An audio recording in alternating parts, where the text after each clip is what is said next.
Hey guys, welcome to my YouTube channel and I am your friend Shivam Agnihotri.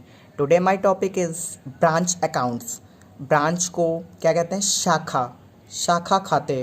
तो आज हम पढ़ेंगे इसके बारे में, जानेंगे कितने प्रकार के होते हैं। Let's see. First of all, meaning of branch account.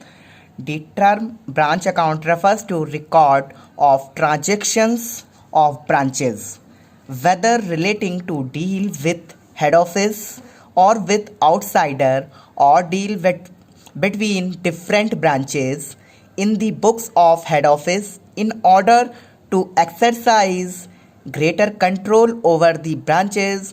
It is necessary to ascertain profit or loss made by such branches separately. Okay. For this purpose, a proper accounting system is to be adopted for recording business transaction between head office and branches. शाखाओं के संबंध में, branch account के संबंध में अगर हम देखें, जो खाते मुख्य कार्यालय की पुस्तकों में एवं शाखाओं की पुस्तकों में खोले जाते हैं उन्हें शाखा खाते कहा जाता है. इन लेखों का मुख्य उद्देश्य शाखाओं की कार्य क्षमता तथा उनके लाभालाभ का ज्ञान करना होता है. इसके अंतर्गत इनके संबंध में बनाए जाने वाले अंतिम खाते भी आते हैं जिनसे इनकी वित्तीय स्थिति का ज्ञान होता है. ब्रांच अकाउंट हमेशा देखिए लिखा हुआ है, रेफर्स होता है हेड ऑफिस में. उसको हेड ऑफिस के सभी ट्रांजैक्शंस जो छोटी छोटी ब्रांचेस होती हैं वो हेड ऑफिस मेंटेन करता है और उससे पता चलता है कि ब्रांच जो हमने खोली है वो प्रॉफिट में है या लॉस में है. ठीक है. Let's see classification of branches. Branches तीन प्रकार की होती हैं. Number 1, home branch.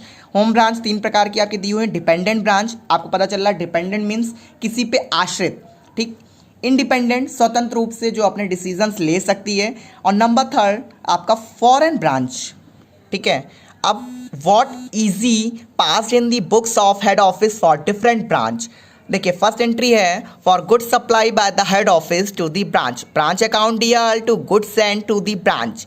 Second, for goods written by the branch to the head office, goods sent to the branch account DR to branch account. Third है for goods sent by branch to another branch and instructions from head office, goods sent to the branch account DR to branch account. For remittance received from the branch, fourth entry है. तो entry क्या होगी? Bank account DR to branch account. Okay. Let's see 5.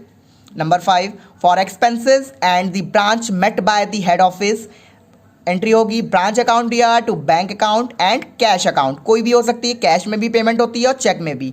Next entry for goods return by branch debtors to head office directly, goods send to branch account DR to branch account.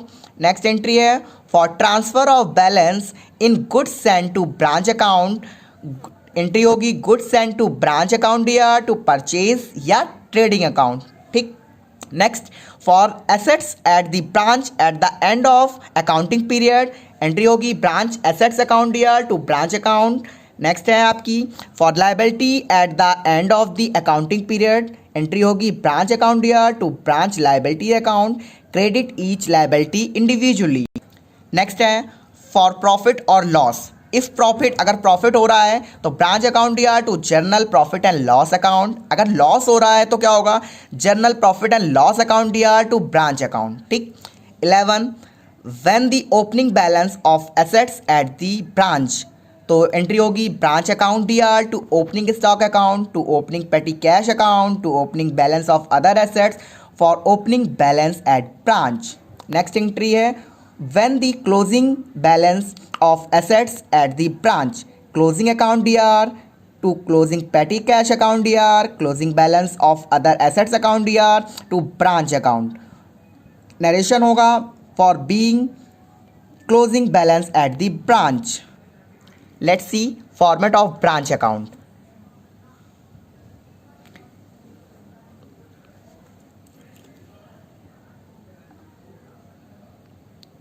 Please note down कर लीजिएगा. आज के लिए इतना ही. Thank you. अगर आपको मेरा video अच्छा लगा हो तो please like and share and subscribe my channel. बहुत जल्दी हम नए वीडियो के साथ मिलेंगे. Thank you.